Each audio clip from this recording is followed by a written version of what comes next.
انت مش افضل واحد تقيم مهاراتك. ببساطه في حاجات بالنسبه لك سهله بالنسبه لي صعبه، في حاجات بالنسبه لك عاديه لكن هي ممكن تكون الحاجه اللي فعلا بتميزك. بس المشكله الرئيسيه ان انت مش شايف ده، وده بالمناسبه طبيعي جدا عشان انت انسان. فخليني اشرح لك ازاي ده بقى بيحصل. في علم النفس في حاجتين دايما انت محتاج ان انت تركز عليهم.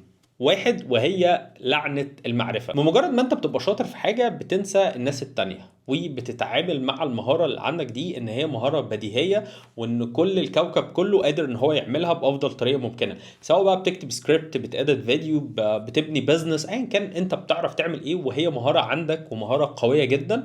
كل اللي عقلك بيعمله في اللحظة دي ان هو بيبدأ يوهم لك شوية ان دي حاجة عادية جدا، وبتبقى شايف ان الحاجة اللي انت بتعملها دي هي ولا حاجة. لكن الجمهور بتاعك بيبقى مهتم ان هو يسمعك، لان هو مش شايف كده خالص، او بمعنى صح مش شايف الموضوع من وجهة نظرك. تاني حاجة ودي الأهم، وهي تأثير دانينج كروجر. في منحنى جامد جدا هسيبه لك في أول كومنت، وهو منحنى بيعبر عن ما مدى الجهل مقارنة بالثقة. بيوضح لك بشكل كامل ليه الشخص المبتدئ بيبقى واثق في نفسه زيادة عن اللزوم وشايف ان هو اجمد انسان في الدنيا. وده بيخلينا نفهم حاجة كويس قوي، ان كل ما المعرفة عندك اتطورت وبقت اكبر، وبقى عندك معلومات اكتر ومذاكر اكتر وشغال بقالك سنين، كل اما بتبقى واعي اكتر ان انت لسه محتاج تتطور، فبتبدأ تحس انك مش كفايه. وده بيفسر لنا دايما ليه الاشخاص القويه جدا بتحاول تبعد عن البيرسونال براندنج، وان هم شايفين ان لسه فاضل عليهم كتير قوي عشان يطلعوا يتكلموا. عشان كده لو بتفكر ان انت تروح تعمل بيرسونال براندنج او تبني كونتنت او تعمل بزنس،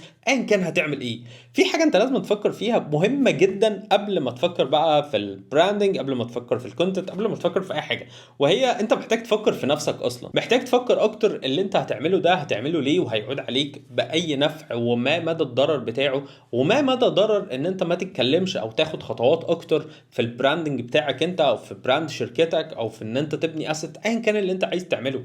لان انت لو جيت بصيت دايما على الماركت جاب اللي بتبقى موجوده جوه السوق، هتبدا تستوعب ان انت عندك نوليدج كبيره جدا، بس مش عايز تطلعها، او مش عارف تطلعها ازاي، او مش عارف ليه تطلع. بمجرد ما انت هتبدأ ترد على الأسئلة دي وتبدأ تفهم أكتر عن نفسك وعن اللي انت عايز تعمله، هتبدأ تاخد قرار صح في فهم ما مدى جودة او ما مدى أهمية ان انت تطلع مهاراتك للناس. فلو انت مؤخر نفسك سنين، المشكلة عندك مش ان انت مش موهوب او مش عارف هتقول ايه للناس. المشكلة الرئيسية هو ان انت مش فاهم موهبتك دي تقدر توصلك لايه، او هتتحول لايه مع الوقت، وما مدى قدرتك على الاستمرارية لفترة طويلة. فلو هنصحك بحاجة مهمة جدا، وهي ان انت ما تحكمش على نفسك نهائيا. فلو هنصحك بحاجة هقول لك ما تحكمش على نفسك نهائيا، وكل اللي انت محتاج انك تعمله هي ان انت تاخد بيبي ستيبس، خطوات صغيرة لا اكتر ولا اقل، وهتلاقيها مع الوقت بدأت تجيب معاك بشكل انت ما تتخيلوش. سلام.